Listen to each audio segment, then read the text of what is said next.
너 게으른 자여 개미에게로 가서 그 길들을 살펴보고 지혜롭게 되라.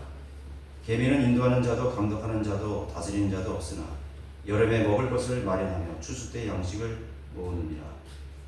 오 게으른 자여 내가 언제까지 자겠느냐. 언제 잠에서 깨어 일어나겠느냐. 좀 더 자자 좀 더 졸자. 손을 모으고 좀 더 자자 하며 내 빈궁이 여행자같이 올 것이요 내 빈궁이 강도같이 이르리라. 오늘 강론들이 말씀의 제목은 개미보다 못한 백성들이라는 제목으로 말씀을 드렸습니다. 곤충들 가운데 가장 부지런한 곤충으로 우리가 개미를 알고 있죠. 하나님께서 왜 게으른 자여 개미에게로 가서 배우라고 하신 이유를 통해서 개미가 지닌 습성을 우리가 통해서 중대한 교훈을 보여주려고 하셨던 것입니다. 주변에서 개미를 보고 있으면 개미들은 늘 어디론가 줄을 지어서 분주하게 움직이고 있죠. 먹잇감이 될 만한 대상을 분주히 찾아다니고 비록 느리지만 끈기 있게 옮기는 모습을 관찰할 수가 있습니다. 일개미가 하루 평균 노동시간이 6시간이라고 합니다. 집을 짓고 알이나 유충을 돌보기도 하고 또 돌아다니면서 먹잇감을 구해오는 것이죠.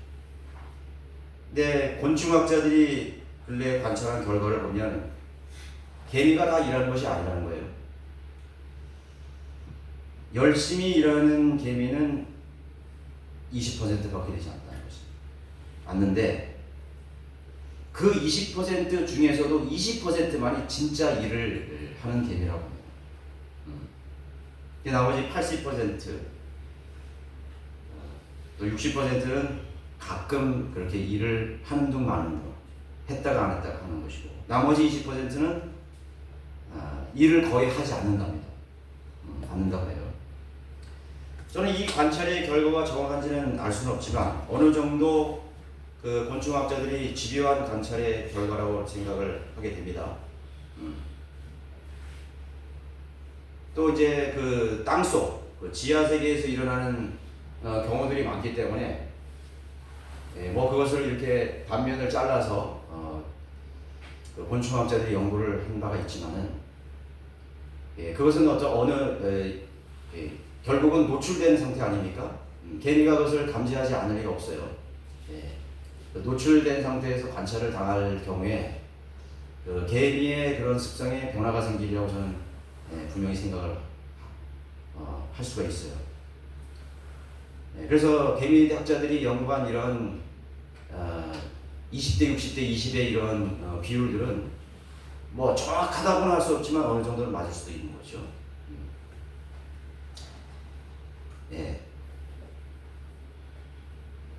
그래서 아무튼 하나님께서는 이 잠언, 솔로몬의 잠언을 통해서 이 개미 집단에서 일어나는 본능적 행동을 통해서 하나님께서는 사실은 이스라엘 백성들을 교훈하기 위해서 주신 것입니다.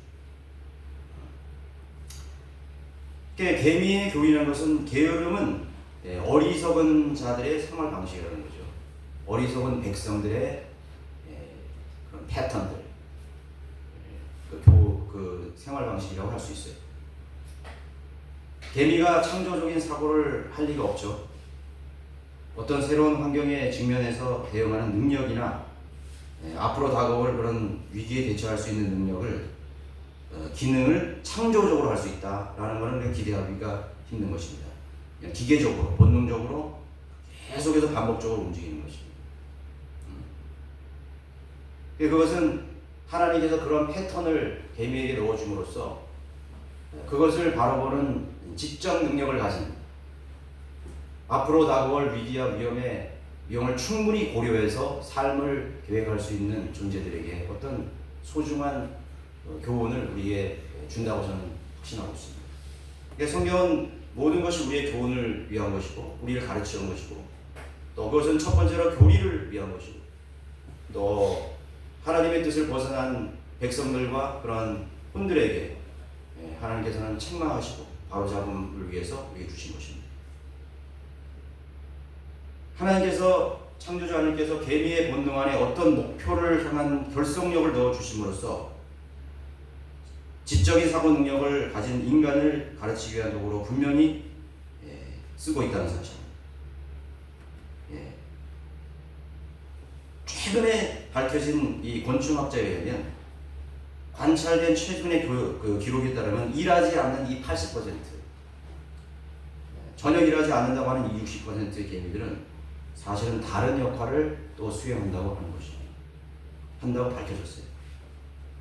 일을 하는 개미들을 보조하거나 또는 교대하거나 그러면 천적들의 싸움을 준비하기 위해서 다양한 그런 역할을 하고 있다는 것입니다. 그렇죠? 미래의 일들은 예상해 보는 것은 우리 인생에서 매우 중요한 일들이에요. 미래의 일들을 예상하는 것입니다. 우리가 인간이 미래의 일을 아무리 예상한다 하고 위기 대처 능력을 가진다 해도 결코 100% 온전하게 그 미래를 우리가 준비할 수는 없어요. 그랬다면 텍사스에서 그 수백 명의 사람들이 하룻밤 사이에 다 떠들려가서 소중한 그 자녀들이 다 죽음을 맞이했습니다. 뭐 텍사스뿐만이 아닙니다. 전 세계 도처에서 남미에서 이번에 또 두바이 그 화려한 호화로운 도시가 물에 다 잠기고 그들이 왜 예상을 안 했겠습니까? 다 방편을 하고 다 예상했겠죠. 어떤 일이든지 우리 인생에 일어나는 모든 일들에 인해서 예상을 했지만 100% 그것을 대처할 수 없는 것입니다. 그럼에도 불구하고 대부분의 사람들은 다가올 미래에 대해서 준비하지 않는다는 것입니다. 우리가 어떤 위기나 어떤 미래에 대해서 준비할 수 있는 그러한 마음을 갖게 한다는 것은, 성정을 갖게 한다는 것은 더 큰 위기를 더 쓰나미처럼 달아오는 그 하나님의 심판과 그 왜 죽음이 있느냐 이거죠. 그 죽음의 문을 통과하는 순간 우리는 실질적인 우리 자아와 맞닥뜨리고 우리가 맞아야 될 정말 영원한 그런 현실에 우리가 닥치는 현실에 맞닿아가는 것입니다. 그것을 준비하는 것이죠. 개미가 보여주는 저장, 확보의 그런 기능들 반드시 필요한 것입니다. 반드시 필요한 것입니다. 생각의 영역에서 다가올 위기나 부족에 대비하는 것은 내일 일어날 일들로부터 내일 당장 일어날 일들에 대해서 생각하는 거죠.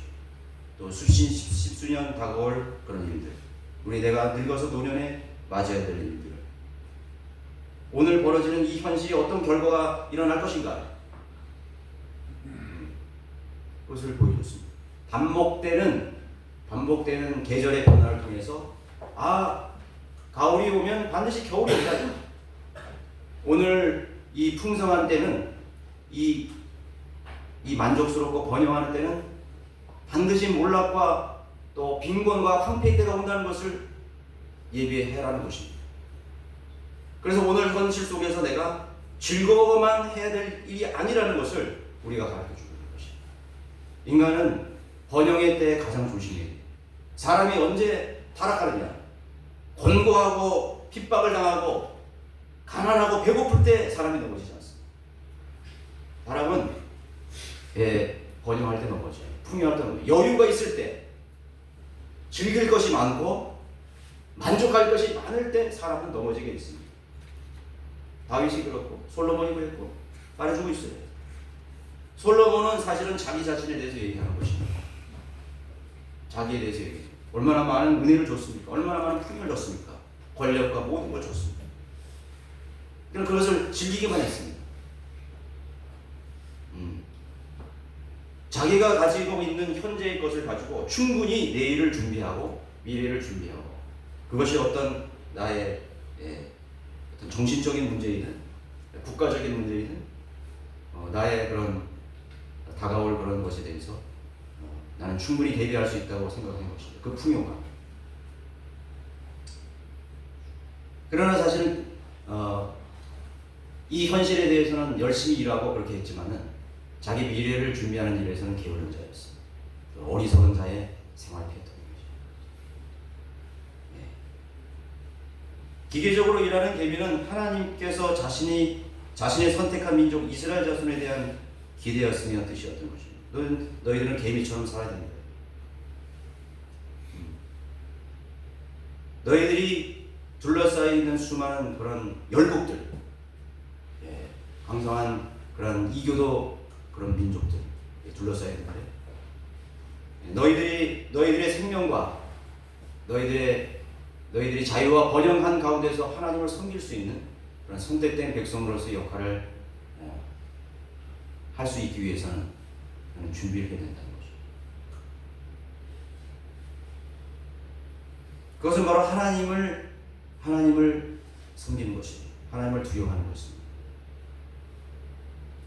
하나님께서 주시는 것으로 강해지고 하나님의 능력으로 강해지는 것입니다. 여러분 잠언서 30장 25절에 찾아보십시오. 30장 25절.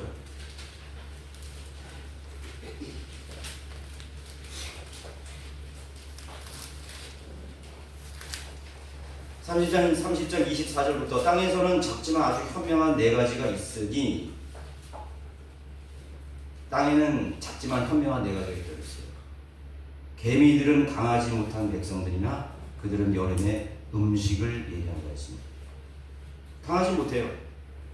보잘것없습니다. 보잘것없는 존재들, 약한 존재들로 세우셨지만 어떤 민족보다 현명하고 강한 민족이 되기를 하나님께서 기대하시는 거죠. 그리고 개미에 가서 배우라고 말하고 있는 것입니다.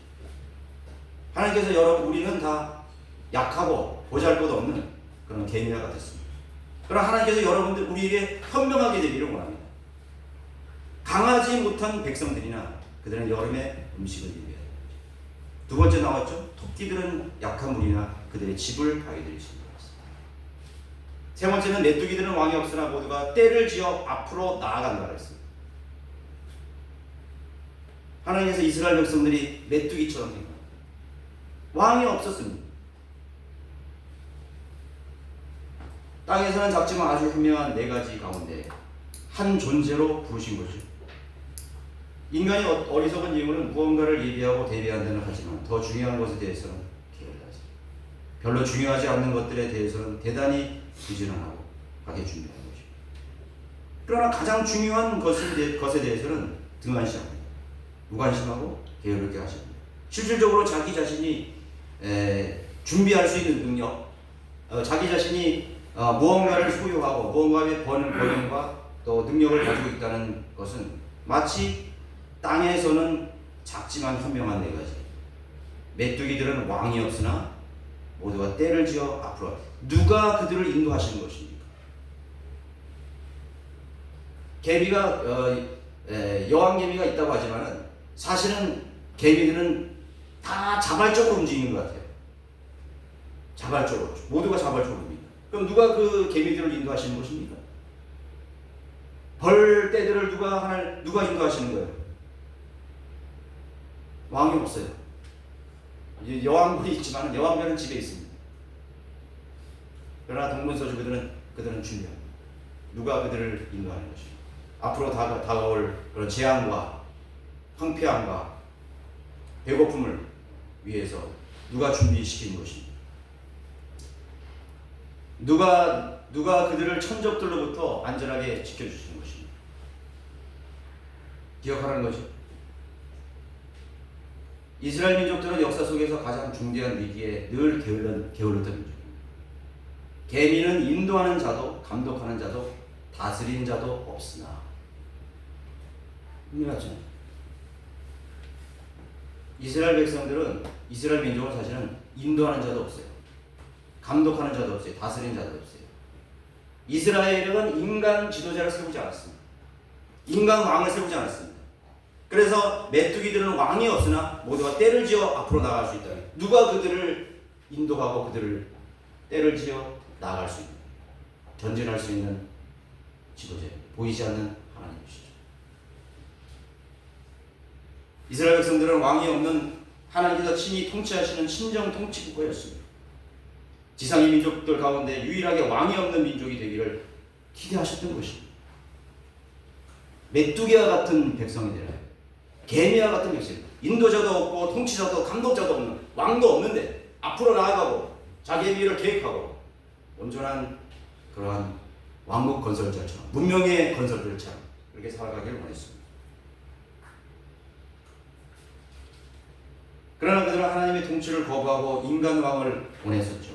사무엘상 8장 5절에 그들은 사무엘 선지자에게 이제 모든 민족처럼 우리에게 왕을 세워 우리를 재판하게 하소서 하더라 라고 인간 왕을 요구했던 것입니다. 첫 번째 왕, 그래서 첫 번째 왕을 세웠지만은 주님께서 그를 버리셨습니다. 비달렸습니다. 그 다음으로 다윗을 왕으로 기름 부어 주셨던 것입니다. 그 이후에 솔로몬이 있었죠. 그리고 솔로몬 다음에 왕국이 둘러나왔습니다. 실패였습니다. 이스라엘 민족들은 왕이 필요 없는 민족이에요. 오히려 왕이 그들을 분열시키고 몰락으로 이끌고 그들을 파멸로 이끄는 개미떼가 여러분 흩어진 것 같습니다. 다 어떤 천적에 의해서 흩어지는 것이 아니라 스스로 다 흩어져. 서로 분열하고 갈등하고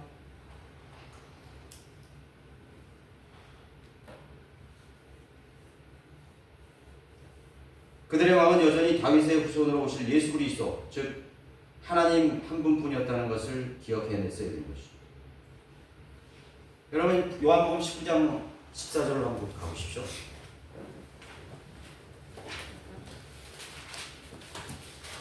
요한복음 19장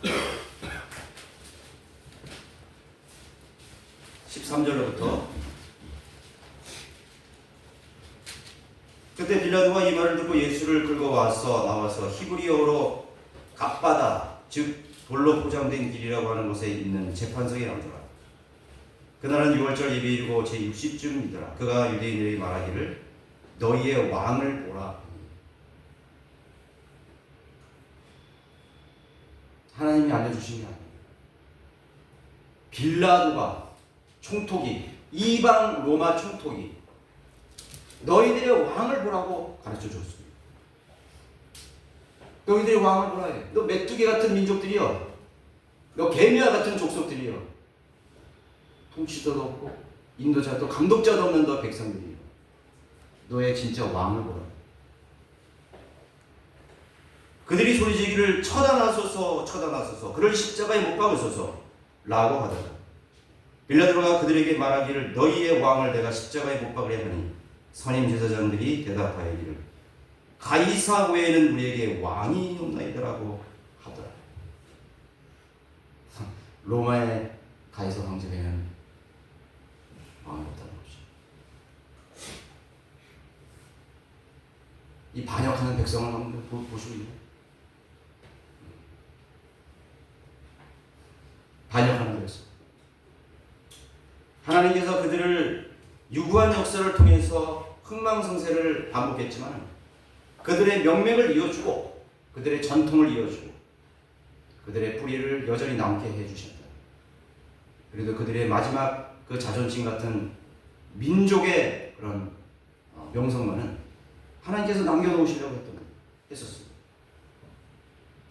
마지막 이제 주님께서 이 땅에 오셔서 정말 그들의 왕이 누구신가를 확인해 드리고 그리고 그들을 지금까지 보이지 않는 능력으로 인도하셨던 분이 누구신가 했던 그 분이 이 땅에 오셔서 그들을 친히 다스리기 위해서 왔을 때 그들은 부인하고 거절했습니다. 맹세했습니다.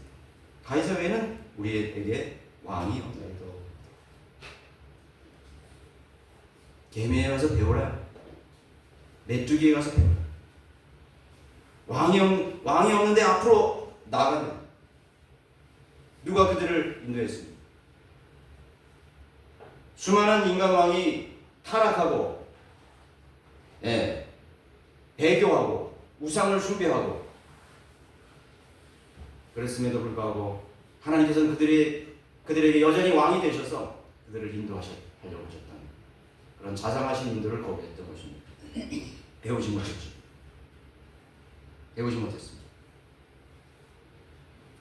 저는 개미의 습성이 어느 시점에서 바뀌었을 거라고 나는 확신합니다.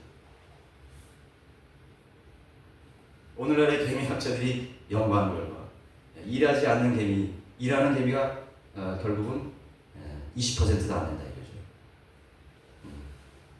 안 된다. 하나님께서는 모든 개미들이 열심히 일하는 미래를 대비하고 그 왕을 명령을 따라서 나아가기로만 하는 그런 민족으로 세워졌지만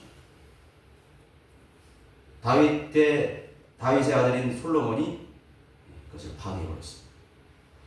이방의 신들을 모시고 일콤을 모시고 담모스를 모시고 수많은 이방 여인들을 들여왔습니다. 그들의 우상도 들여왔습니다. 이스라엘의 정체성은 사라지기 시작했던 것입니다. 하나님을 두려워하는 믿음이 사라졌습니다. 그런 하나님을 위해서 일하지 않았습니다. 하나님께서 주신 율법과 계명과 하나님의 명령 앞에 일사불란하게 움직여야 될 하나님의 군대가 이제는 전열을 이제는 흩어지기 시작했던 것입니다. 저는 그때 개미의 습성도 바뀌었다고 나는 생각해요. 천지 만물을 창조하신 하나님께서 여러분 이 세상의 모든 만든 곤충들이나 동물들의 습성을 어느 순간에 여러분 바뀌게 할 수 없다고 생각하십니까? 오늘 여러분 그것을 보잖아요. 기후가 바뀌고 있습니다. 기후가 하나님께서 원래 기초로 원리로 그러나 그 기초는 영원하지 못한 거예요. 그 기초는 어디서 나오냐? 하나님 말씀에 나오는 하나님의 명령에서 나오는 거기 때문에 그 원리는 얼마든지 그 생태는 얼마든지 바뀔 수 있습니다. 그 생태는 그 기후라든가 환경적인 요인이라든가 동식물의 그런 여러 가지 습성이라든가 그런 것의 변화라는 것은 그것은 인간과 관계가 있습니다. 이스라엘 민족과 관계가 있고 또 이 죄인들의 혼들과 관계가 있습니다. 그들과 하나님과의 관계 속에서 하나님께서 그 만물을 조화롭게 사용하시는 것입니다. 그러므로 하나님께서는 어느 순간에 생태를 바꿀 수 있습니다. 어떤 동식물의 그런 습성을 충분히 바꾸실 수 있는 분이십니다. 개미의 습성은 어느 시점에서 바뀌었던 것이죠. 그것은 이스라엘의 배교와 타락의 기운에서 바뀐 것입니다. 오늘날은 그러고 있습니다. 여러분 천년왕국에 들어갔을 때 사자들이 어떤 모습으로 바뀝니까? 초식으로 바뀐 것입니다. 타락 이전에 동식물들이 여러분 육식을 하지 않았습니다. 다 초식을 했습니다. 그러나 인간의 타락과 함께 동식물의 습성은 바뀌어버리기 시작했습니다. 이해하나? 오늘 인간의 역사 속에서 타락하는 그런 현상을 통해서 이 세상의 만물은 거기에 맞춰서 하나님께서 그 심판을 위해서, 징계를 위해서, 또 아니면 번영을 위해서, 아니면 어떤 교훈을 위해서는 하나님께서 지속적으로 변화시켜 가는 것입니다. 기후든 자연 지형이든 어떤 것이 변화시켜 나가는 것입니다. 여러분 지질학자들이 연구하는 결과에 의하면 오대양 육대주의 모양은 지금 같지 않았다고 하는 거죠. 지금 같지 않았어. 유라시아 대륙이 붙어 있었고 캄차카 반도하고 알래스카하고 붙어 있었죠. 그래서 그들이 이동했습니다. 그들이 셈족들이 이동해서 아메리카 인디언, 남미 인디언 그 연구가 나오고 있어요. 이동했습니다. 지질이 이동되었습니다.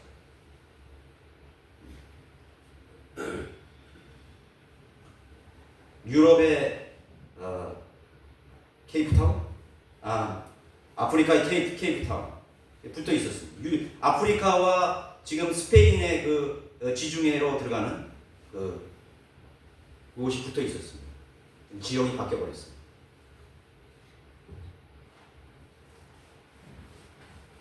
하나님의 성경을 보존하기 위해서 하나님께서는 길을 여시기도 하고 길을 차단해 버리시기도 하는 것이죠.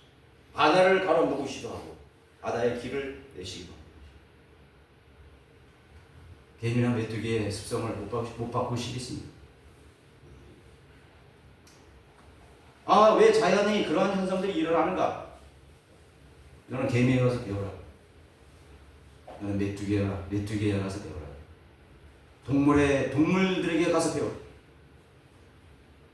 그래서 인간의 타락, 인간의 변질이었습니다. 가이사 외에는 우리에게 왕이 없나이다라고 대답했죠.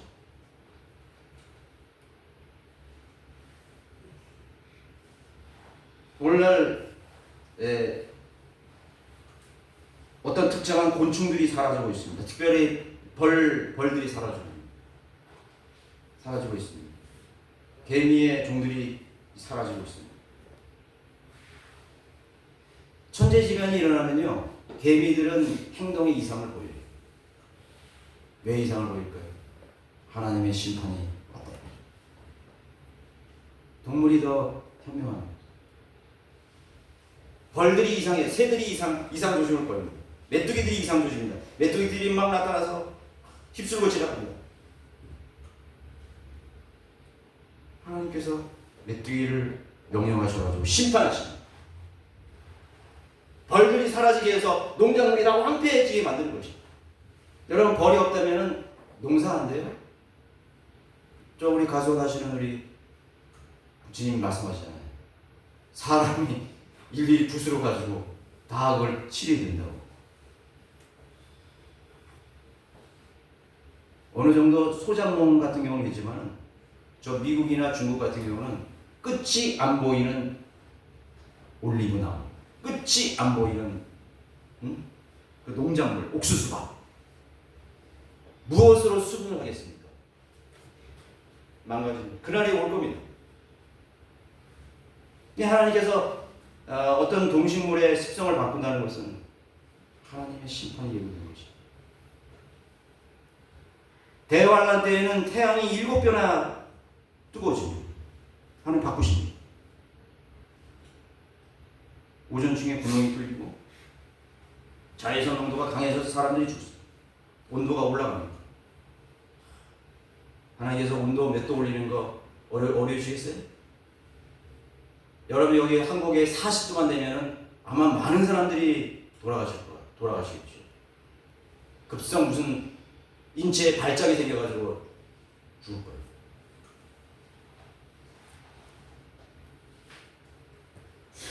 메뚜기에 가서 배워야 돼요. 이스라엘은 하나님 보시기에 메뚜기 같은 민족이 되기를 정말 원하셨던 것입니다. 현명한 민족이란 인간이 다스리는 왕보다 더 위대하신, 비교할 수 없는 높고 위대하신 그 우주만물의 주이신 감독자요, 인도자요, 왕이신 분을 신뢰하기를 원하는 것입니다. 그것을 두려워합니다. 왕이 하나님을 두려워하는 민족은 복이 있는 민족입니다. 그 민족은 법이 바로 설 수 있어요. 우리나라가 법이 바로 서 있나요? 저는 그렇게 생각하지 않아요. 그렇게 생각하지 않습니다. 마음대로 바꿔버립니다. 하나님의 법이 있는데 결국 그들이 메뚜기보다 못한, 개미보다 못한 그런 길에 버려진 맛을 잃은 소금으로 전락해버리는 민족이 되어버렸어요. 다 흩어져 버렸습니다. 흩어졌어요. 이성이 없고 미래를 내다볼 줄 모르는 그런 개미나 메뚜기를 인도하는 거예요. 왜 인간이 신뢰할 수 없겠는가? 개미나 메뚜기를 인도하시는 그 위대하신 분, 왜 인간이 신뢰할 수 없는 것이? 만물은 그분을 신뢰하고 있는데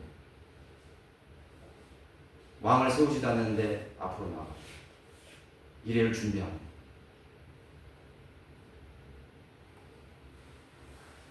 그들의 습성만 관찰해 보아도 충분히 이해할 수 있는, 깨우칠 수 있는 잠언을 우리에게 분명히 주신 거예요. 여러분들의 앞으로 영적인 겨울이 닥쳐오지 않을까요? 눈보라가 치고 가뭄이 드는 그런 황폐한 가을과 같은 낙엽이 떨어지는 어떤 수확도 기대할 수 없는 그런 계절이 여러분들의 생애에 닥쳐오지 않을까요? 왜 여러분들이 여름에 먹고 마시고 풍족할 때 즐거움만 했습니까? 여러분들에게 주어진 자유를 무엇에 위해서 여러분 쓰려고 하는 것입니까? 여러분들이 가지고 있는 이 편리한 삶과 여러분들이 풍족한 그런 편리들을 무엇을 위해서 여러분 대비하고 계십니까? 생각해 보아야죠. 잠언은 솔로몬에게 일차적으로 주는 것입니다. 너의 풍요가 비극으로 바뀔 것이다.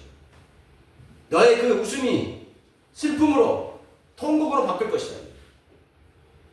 너에게 그 무너지지 않을 그 왕국이, 정말 네가 자랑하는 그 왕국이, 내가 준 그 왕국이 언젠가는 둘러짝이어서 동족 상잔의 비극이 벌어지고 아시리아 제국으로 비참하게 끌려가서 그들의 종족이 어딘지도 모르게 사라져버리는 그런 패망하는 왕국이 되고, 남유다 역시 마찬가지로 130년 후에 느부갓네살 바벨론이 와서 예루살렘을 완전히 짓밟고 그 화려했던 모든 궁들을 다 헐어버리고 기명들을 다 가지고, 너희들이 이렇게 자존심처럼 그렇게 종교적인 그런 습성을 가지고 있던 이 성전 이 경배도 다 사라질 것이다.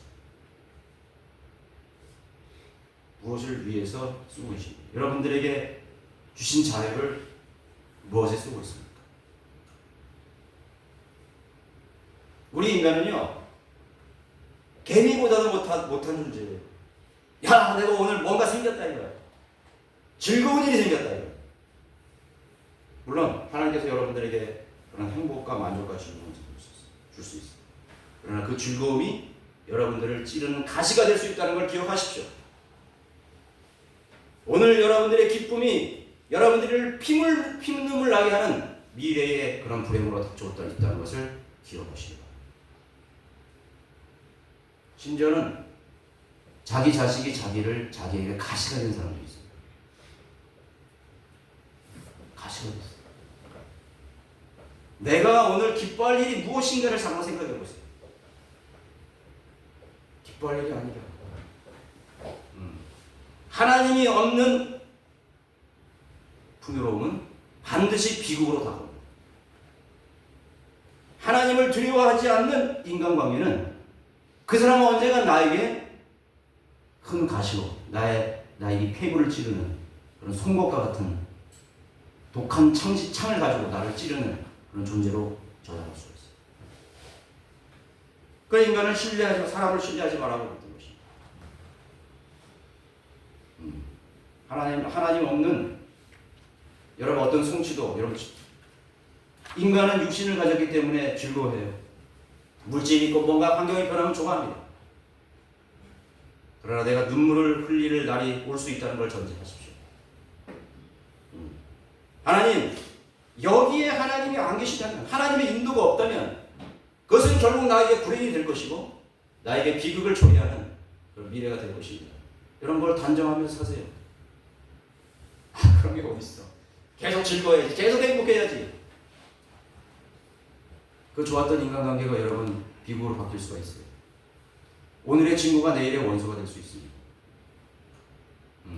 오늘 나를 칭찬하며 나를 키웠던 그 친구가 어느 날 나를 비난하고 나의 명예를 실추시키는, 나를 비참하게 만드는 그런 존재로 전락할 수가 있다는 사실을 기억하십시오.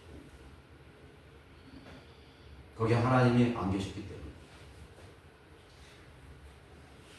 솔로몬이 이 잠언을 기록한 당시만 해도 이스라엘 민족은 아직 충분한 기회와 시간적, 상황적 기회가 남아있었다는 사실을 알아야 됩니다. BC 700년 전후이기 때문에 이 잠언의 기록은 BC 700년 전후에 기록한 잠언이에요. 그러면 다가올 배교와 그 결과로 인한 바벨론의 침공까지 수세기가 아직도 남아있는 거예요. 600년에 바벨론 침공이 있었잖아요. 그럼 700년님은 100년 이상이 남아있었다고. 하나님께서 넉넉한 여유를 두고 언제든지 준비할 수 있는 시간적, 상황적 기회를, 여지를 남겨두었던 것입니다. 솔로몬은 그 잠언 자체에 심취되어서 아마 하나님이 그냥 나에게 지혜를 주셨구나, 복을 주셨구나, 이런 잠언을 그렇게 해줄 수도 있어요. 솔로몬이 나중에 돌아왔다고 하지만 돌아온 것이 아닙니다, 사실. 이 잠언을 기록하는 그 당시에 어떻게 얘기했었어야 되지? 어떤 준비를 했어야 됩니다. 정말 솔로몬이 처음에 하나님 앞에 가서 온 마음을 다해서 아무것도 없을 때, 아버지는 죽고 다윗 왕은 죽고 나는 아무 경험이 없고 지혜도 없고 용기도 없고 경험도 없고 아무것도 없는 그 시대에 하나님께 나가서 하나님 앞에 제물을 드리는데 1000번씩이나 제물을 드렸어요. 여러분 1000번 제물을 드리려면 몇 년이 걸린 거예요? 하루도 빠지지 않고 3년? 3년 이상을 하나님께 나가서 똑같은 간절함으로 하나님을 찾았대요. 하나님 찾았습니다. 그 마음은 어디 갔어요? 이 잠언을 하나님께서 주셨을 때 그들이 경고입니다. 솔로몬에게 줄 경고입니다. 그때라도 하나님께 들어가서 자신이 하나님께서 자신을 왕으로 세웠을 때 그 처음의 마음, 처음의 사랑, 처음의 간절함으로 하나님께 나가서 기도했어요. 하나님께서 이스라엘 그 민족이 당하는 그런 처참한 결과는 피할 수 있었으리라 저는 생각합니다. 인류의 역사라는 것은 하나님께서 로봇으로 다 정한 게 아닙니다. 선택에 의해서 하나님께서 그때그때 상황에 따라서 인도하시는 것이죠. 어떤 사람은 그래요. 이브가 열매를 따먹지 않았으면 어떻게 해요? 안 먹었으면 그때 그 상황 속에서 하나님 인도하시는 것입니다. 그럼 걱정할 필요가 없어요. 그때 왜 마귀가 나타나? 그때 왜 따먹겠는데? 인간의 선택이에요. 하나님이 그렇게 하신 거 아니라고. 왜 이스라엘이 분열됐는가? 그들이 선택이라고요. 그들이 자초한 것이라고. 그들이 선택한 것에서 하나님의 경륜과 섭리가 이어져 내려가는 거예요. 역사가 이어져 내려가는 거예요. 아무튼 솔로몬에게는 기회가 있었습니다. 바벨론의 침공까지의 기회가 있었습니다. 하나님 앞에로 모든 백성들에게 하나님께서 그 계명으로 돌아가고 말씀으로 돌아가고 정말 하나님을 두려워. 우리의 왕은 내가 아니었다 이거죠. 내가 아니다. 너희들이 인간 왕을 신뢰하면 반드시 망한다. 사람을 따르면 망한다. 그런 마음을 주었더라. 그런 경고를 주었더라. 해망하지 않았을 거예요. 여러분의 자신의 생애를 한번 잘 돌아보면서 하나님께서 여러분들에게 오늘 기회를 주고 계십니다. 기회를 주고 계십니다. 저는 모든 바이블 빌리버가 다 하나님 앞에 헌신하고 이런다고 생각하지 않아요. 어쩌면 개미가 20%밖에 일하지 않는다고 했는데 이성을 가지고 감정을 가지고 판단할 수 있는 능력을 가지고 하나님의 충분한 은혜를 충분히 알고 깨우치고 하나님의 진리를 알았음에도 여전히 뒷짐지고 있는 그런 개미보다도 못한 그런 기회는 그리스도인이 없을까요? 10%? 하나님께서 이 바이블 빌리버들에게 기회를 주고 있는 거예요. 기회를 주고 있는 거예요. 하나님의 징계라는 것은요, 다양하게 우리 보여줍니다. 다양하게. 자체 와해라는 게 있어요. 자체 와해. 여러분, 교회들이 자체 와해되는 게 얼마나 많아요? 자체에서 와해되어 버렸어요. 우리는 저 비진리, 거짓 교리를 믿는 사람들, 거짓 교리를 하나님께서 내버려 두십니다. 여호와지, 구원파, 신천지, 문사주의, 탈교주의 내버려둬요. 내버려둔다고. 하나님의 심판을 잡잖아요. 그러나 우리 성령대로 믿는 그리스도인 구원받고 진리에 눈뜨는 사람들에게는 하나님께서 이제 책임을 가지는 것이죠. 책임을 가지는 것이죠. 우리에게 많은 권리가 주어졌다면 책임도 동반하는 것입니다. 우리에게 많은 풍요와 번영이 주어졌다면 하나님께서 의도하셨기 때문에 그것을 주신 것입니다. 시간적 자유를 주시고 물질적 풍요를 주시고 여러분들의 의지로 그것을 충분히 선택할 수 있습니다. 깨우칠 수 있습니다. 하나님께서 오늘 바이블 빌리버들에게 기회를 주신 것입니다. 무임승차하려고 하지 마세요. 무슨 뜻인지 아시겠어요? 많은 사람들이 무임승차하는 그것이 바로 강도들이고 도둑들입니다. 나는 그냥 성경대로 믿는 사람이 묻어왔기 때문에 나는 무임승차할 거야. 나는 그것과는 아무런 상관이 없어. 그 20%만이 우리 개미의 왕국을 위해서 일하고 있어. 집을 짓고 음식을 하고 그랬어. 그러면서 우리라는 이 대중 속에 갇혀서 살아가고 있습니다. 하나님을 섬기려고 하고 있습니다.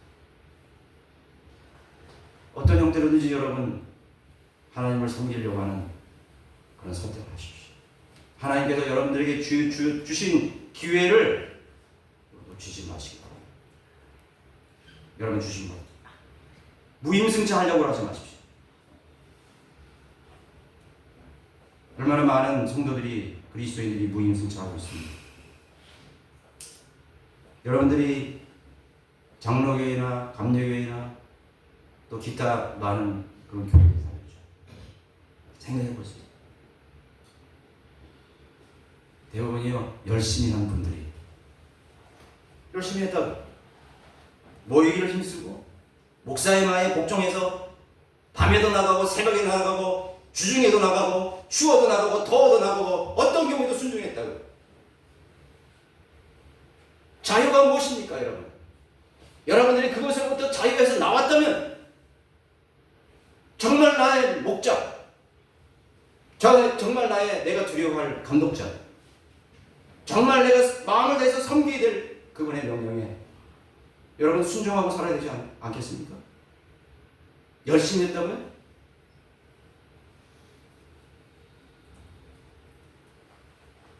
모순이죠? 얼마나 큰 모순입니까? 얼마나 큰 모순입니까? 여러분의 자유를 여러분의 육체의 만족을 위해서 쓴다면 그것은 하나님이 반드시 징계하실 것입니다. 징계하실 것입니다. 수많은 핑계거리를 대어서 이런 무임승차하고 있습니다. 하나님의 순종하지 않고 있는 것입니다. 그의 왕국이 분열되지 않았을 것이죠. 솔로몬이 도로기 때문에 분열되지 않았을 것입니다. 아니 그 후로도 수많은 사람들이 그 잠언을 읽었음에도 그 유구한 세월 동안 그 이스라엘 민족은 어느 누구도 그 잠언을 이해하지 못했던 것이죠. 왕이 없는데 어떻게 앞으로 나갈 수 있는 것이죠. 지키지 않는 사람이 없는데 어떻게 그 왕국이 건설될 수 있는 것인가. 그 왕국이 어떻게 존립될 수 있는 것인가. 저는 한번 생각해봐요. 하나님이 이 지역교회를 함께 하시지 않냐고 세워주시지 않다면 이 교회는 존립될 수 없었을 거라고 합니다. 확신해요. 내가 어떻게 여기에 설 수 있는 것입니다. 여러분들이 어떻게 이 자리에서 경배를 드릴 수 있는 것입니다. 하나님께서 우리를 인도하시지 않았다면 우리의 존재 자체는 사라지는 거예요. 있을 수 없는 거예요. 어떻게 우리가 주님을 위해서 헌신하고 복음과 진리를 위해서 수고하고 함께 모여서 영과 진리로 경배드릴 수 있는 이 아름다운 시간을 우리가 가질 수 있습니다. 그건 다 그 시대가 국가가 다 그랬고 사람들이 이렇게 한 거야. 그건 우연이 된 거야. 저거 보라고 여와중에도 사람 많고 구원파도 사람 많고 신천도 사람 많고 장로에 사람 많잖아. 하나님께 감사하지 않을 핑계를 찾으면요 헤아릴 수가 없어요. 나는 하나님이 의사가 낫게 했어. 약을 잘 먹어서 찾았어. 내가 건강관리 잘해서 그랬어. 하나님께 감사하지 못할 제목을 찾아내면 수만 가지가 있어요. 수만 가지가 있다고. 내 가정이 온전히 건강하고 오늘 하나님을 섬길 수 있는 이 자유와 평화가 있다는 사실에 대해서 감사할 줄 모르는 사람은 내가 뭐 직장 잘 다녀서 그렇고 우리 남편이 돈 잘 벌어서 그렇고 우리 아이들 똑똑해서 그렇지. 하나님께 감사하지 못할 제목을 찾으면 한도 끝도 없다는 사실이야.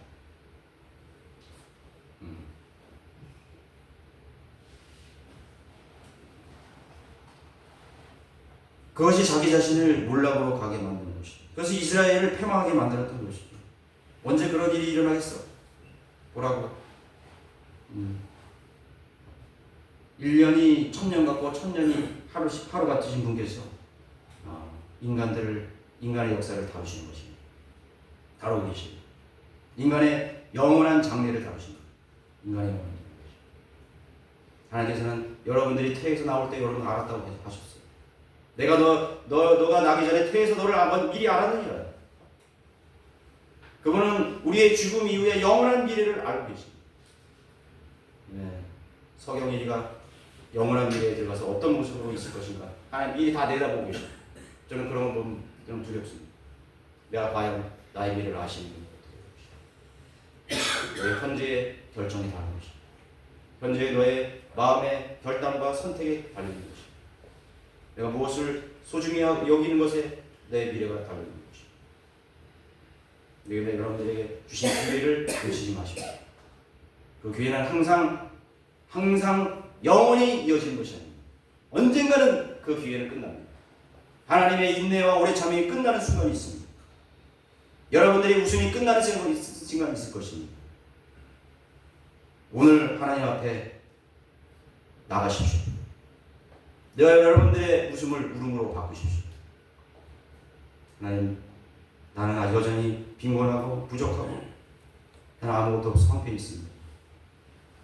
겉으로는 풍요롭고 겉으로는 즐겁고 겉으로는 행복한 것 같고 하지만 나는 울어야 됩니다. 나는 하나님께 부르줘야 됩니다.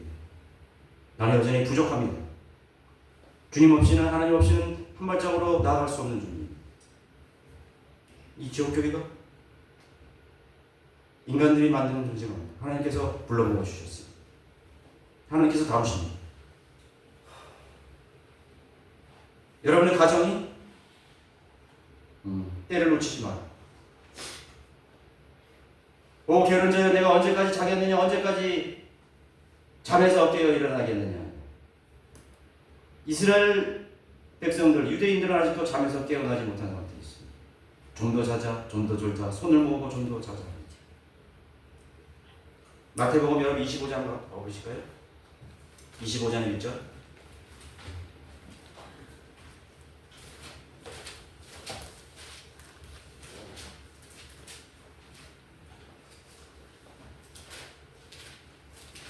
여기는 현명한 처녀 5명과 어리석은 처녀 5명이 등장합니다. 그때 천국은 등불을 들고 신랑을 맞으러 나간 10명의 처녀들과 같으니라. 그들 다 가운데 5은 현명하고 5은 어리석더라. 어리석은 처녀들은 등을 가졌으나 등과 함께 기름을 가지지 않았다. 현명한 처녀들은 등과 함께 기름통에 기름을 가지고 있다. 신랑이 늦어짐으로 모두 졸려서 잠이 드는데 한밤중에 소리가 나기를 보라. 신랑이 오니 나가서 맞으라 하더라. 그때 그 처녀들이 모두 일어나서 각기 자기 등을 조정하는데 어리석은 처녀들이 현명한 처녀들에게 말하기를 우리의 등불이 꺼졌으니 너희 기름을 좀 달라 하더라. 그러나 현명한 처녀들이 대답하여 말하기를 아니라 우리와 너에게 충분하지 못하니 차라리 장사꾼들에게 가서 너희 스크를 사라고 하더라. 그들이 기름을 사러 간 사이에 신랑이 왔으니 준비하였던 처녀들과 함께 혼인식에 들어가고 문은 닫혔더라. 그 후에 나머지 처녀들도 와서 말하기를 주여 주여 우리에게 알아주소서라고 하더라. 그러나 그가 대답하여 말하기를 진실로 내가 너에게 말하니 나는 너희를 알지 못하노라. 그러므로 깨어 있으라. 너희는 인자가 오실 그날과 그 시간을 모르기 때문이라. 유대인, 이게 유대인. 대환란 때도 그들은 일부는 깨어 있고 일부는 잠을 자는 것입니다. 좀 더 자자, 좀 더 졸자, 손을 보고 좀 더 자자. 신랑이 언제 닥치시고 위기가 언제 닥치시고 심판이 언제 닥치시고 나의 영원한 운명을 갈라놓을 그 순간이 언제 갑자기 나에게 닥쳐올지를 아무도 모른다는 것입니다. 여러분들이 예상하는 나보다 더 가까이 오셨어요. 우리는 다른 의미로 우리는 해석하시고 그걸 영적으로 해석하는 것입니다. 우리는 구원받았습니다. 우리는 하나님의 자녀가 되었습니다. 어떤 외부의 능력, 어떤 행위로, 어떤 무엇으로도 우리의 구원을 빼앗아갈 수 없어요. 우리는 구원을 영원한 보장이 있는 것입니다. 그러나 우리는 그것을 다르게 해석해요. 다른 복음서에도 기록하고 있습니다. 여러분들에게 그 달란트를 주었고, 그 파운드를 여러분이 나눠줬습니다. 이방인의 화폐 가치지. 우리에게도 깨어 있으라고 말합니다. 주님께서 언제 우리의 이름을 부르러 오실지 모르는 것이죠. 그러므로 깨어 있으라 너희가 인자가 오실 그날과 그 시를 모르니.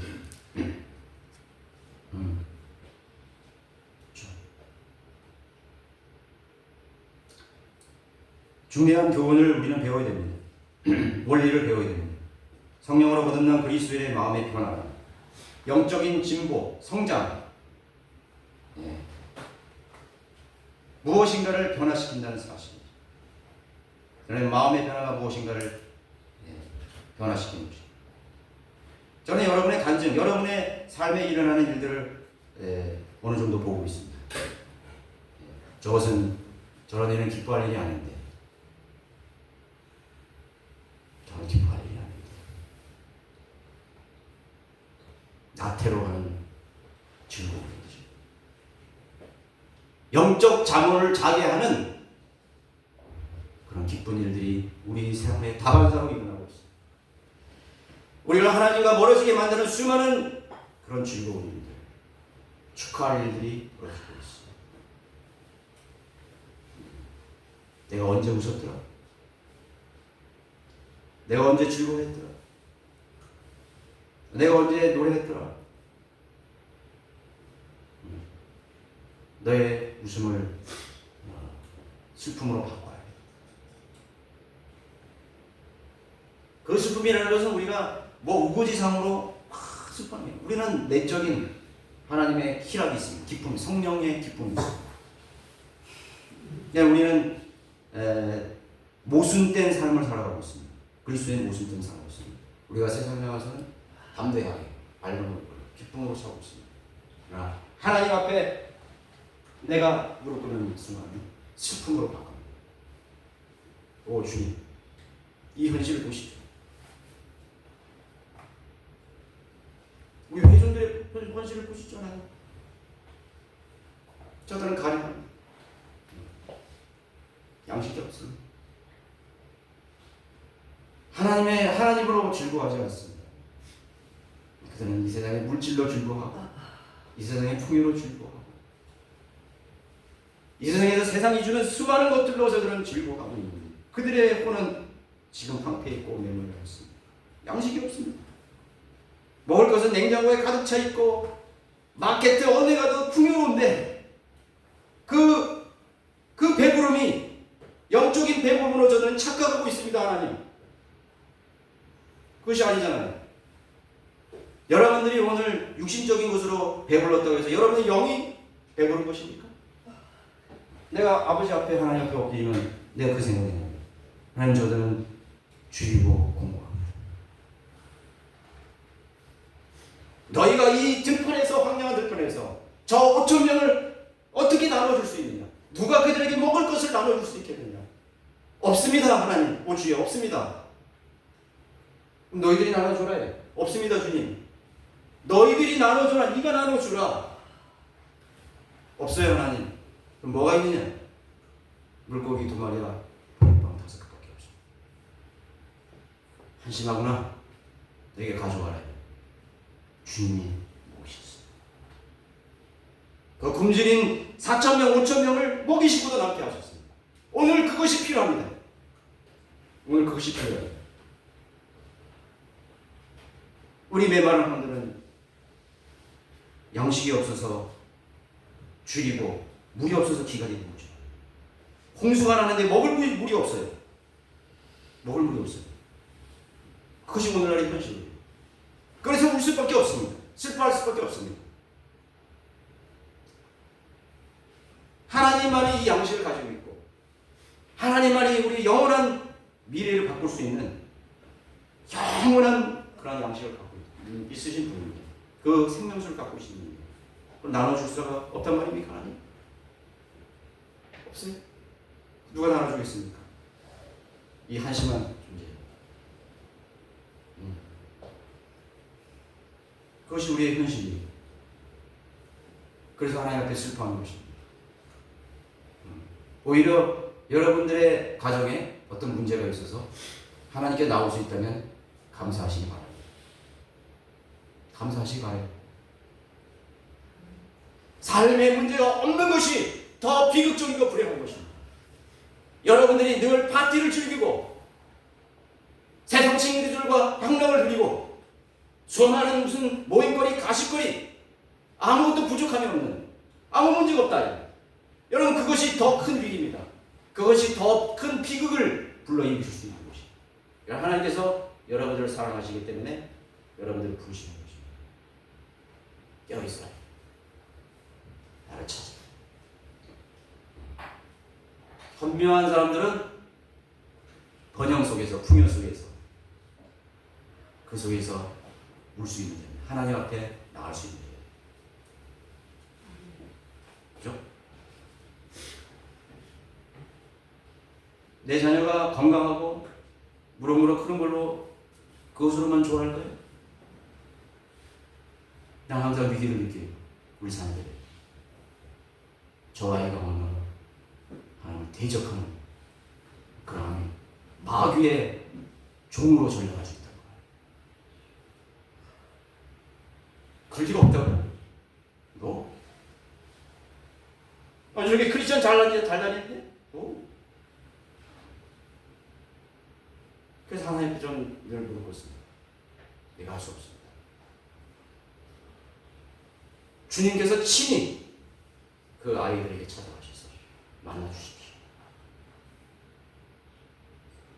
그리고 희희낙낙되는 그런 인생이 아니라는 걸 깨닫게 해주십시오. 희희낙낙이 아니에요. 시집가고 장가가고 풍요를 누리고 즐길 걸 즐기고 그런 인생이 아니에요. 모두가 그렇게 살아가고 있습니다. 그래서 점점 더 메말라갑니다.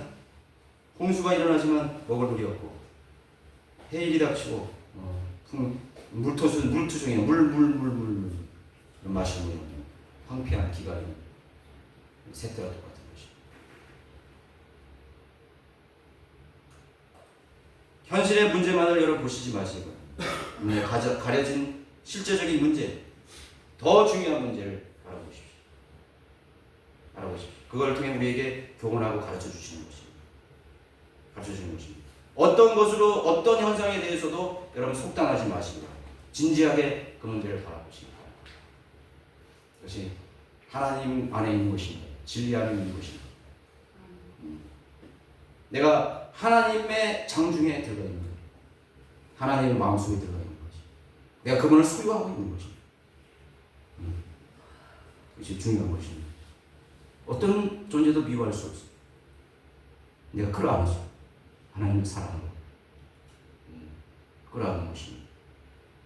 그것을 위해서 우리가 부름을 받는 것입니다. 불쌍히 여겨주십시오. 긍휼히 여겨주십시오. 저 사람들은 저것을 하는 것을 모릅니다.